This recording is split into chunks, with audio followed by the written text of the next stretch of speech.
এই প্রজেক্টে আমি রেজিস্ট্রেশন ফর্ম কিভাবে বিভিন্নভাবে ভ্যালিডেশন সেট করা যায় এই প্রজেক্টে আমি তাই দেখিয়েছি। অর্থাৎ এখানে একটা ফর্ম আমি দেখতে পাচ্ছি, এই ফর্মের বিভিন্ন ফিল্ডে বিভিন্ন ধরনের ভ্যালিডেশন আমি যোগ করে দিয়েছি। যেমন আমি প্রথমে দিয়েছি এখানে কোনো ঘরকে ফাঁকা রেখে সাবমিট বাটনে ক্লিক করলে সে আমাকে একটা মেসেজ দিবে সঠিকভাবে ঘরগুলো পূরণ করা হয়নি। আবার পাসওয়ার্ড লেন্থ আমি সেট করে দিয়েছি মিনিমাম 6 ক্যারেক্টার হতে হবে, এর কম হলে সে আমাকে একটা মেসেজ দিবে এবং ডাটাগুলো নিবে না।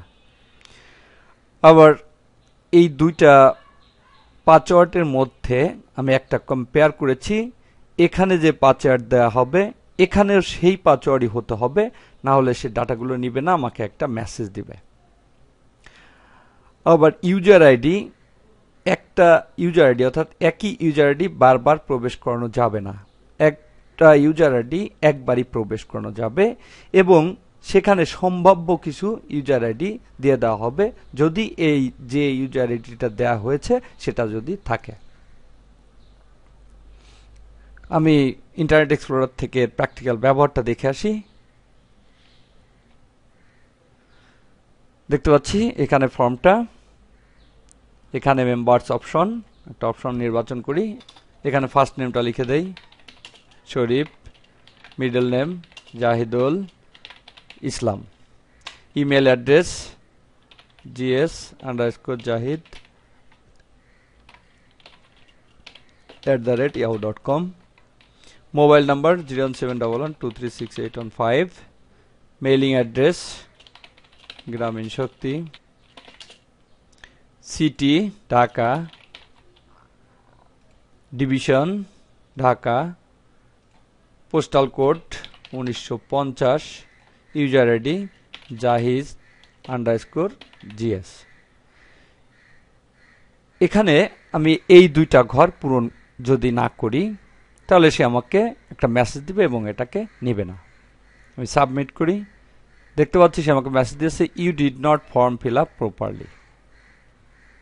ব্যাকে যাই, আমি এখান থেকে আরেকটা ঘরকে মুছে দেই এবং এটা ফ্লাপ করি 1 2 3 4 5 6, 1 2 3 4 5 6, এবার সাবমিট করি, একই মেসেজ আমাকে দিচ্ছে এবং ডাটাগুলো সে সেভ করছে না। এভাবে এখানে প্রথম সেট করেছি কোনো ঘরকে ফাঁকা রেখে ডাটা ইনপুট করা যাবে না। দ্বিতীয় ভ্যালিডেশনটা দিয়েছি এখানে পাসওয়ার্ড লেন্থ 6 ডিজিটের কম হতে পারবে না। আমি এখানে 5টা ডিজিট দেই 1 2 3 4 5, 1 2 3 4 5, আমি 5টা ডিজিট করে দিলাম। সাবমিট, বলছে password length minimum will be 6 digit এবং এই ডাটাগুলো সে সেভ করেনি। আবার এখানে আরেকটা ভ্যালিডেশন দিয়েছি, ঘরে দুই ধরনের পাসওয়ার্ড দেই, এখানে দেই 1 2 3 4 5 6 7 এবং এখানে দেই 1 2 3 4 5 6, এখানে 7 পর্যন্ত দিয়েছি, এখানে 6টা, দুইটা মিসম্যাচ হয়েছে অর্থাৎ মিলে নাই। এবার সাবমিট করলে সে আমাকে দেখাবে পাসওয়ার্ড মিসম্যাচ, অর্থাৎ পাসওয়ার্ডটা ম্যাচ হয়নি। এভাবে এই ভ্যালিডেশনগুলো দিয়েছি। আরেকটা ভ্যালিডেশন দিয়েছি একটা ইউজার আইডি যদি নিয়ে থাকে সেই ইউজার আইডি আর কখনোই নেবে না। তো আমি এখানে প্রথমে একটা ডাটা ইনপুট করে দেখাই, পাসওয়ার্ড দিলাম, এবার সাবমিট বাটনে ক্লিক করি, তাহলে দেখতে পাচ্ছি আমাকে মেসেজ দিয়েছে registration successfully, now you are a registered member, অর্থাৎ এই তথ্যগুলো ডাটাবেজে সেভ করেছে। আবার যদি আমি এই ইউজার আইডিটা সেভ করতে চাই তাহলে সে নিবে না, সে আমাকে মেসেজ দিবে, কারণ এই ইউজার আইডিটা ডাটাবেজে অলরেডি সেভ হয়ে গিয়েছে। আমি একটু ডাটাবেজে গিয়ে দেখে আসি, এখানে ব্রাউজ করি, দেখতে পাচ্ছি এই ডাটাটা এখানে ইনপুট হয়ে গিয়েছে এবং ইউজার আইডিটা এখানে জাহিদ_gs। এবার এটাকে আবার যদি আমি সেভ করতে যাই, পাসওয়ার্ড দেই, এই ইউজার আইডিটা আমি একবার রেজিস্ট্রেশন করেছি, তাই এই ইউজার আইডিটা সে নেবে না, এবং সে আমাকে মেসেজ দিবে, কিছু এর সিমিলার শব্দ দিবে যে ইউজার আইডি তোমার এরকম হতে পারে। আমি সাবমিটে ক্লিক করি, দেখতে পাচ্ছি আমাকে বলছে user ID Zahid GS already exist, এই নামে ইউজার আইডি রয়েছে।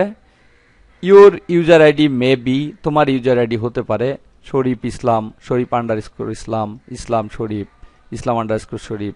এখানে বেশ কিছু সিমিলার শব্দ আমাকে দিয়েছে যে এই জাতীয় তোমার ইউজার আইডি হতে পারে।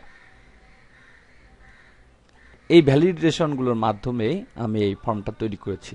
এর পরবর্তী ভিডিও থেকে আমি স্টেপ বাই স্টেপ দেখাবো কিভাবে এগুলো তৈরি করা হয়েছে।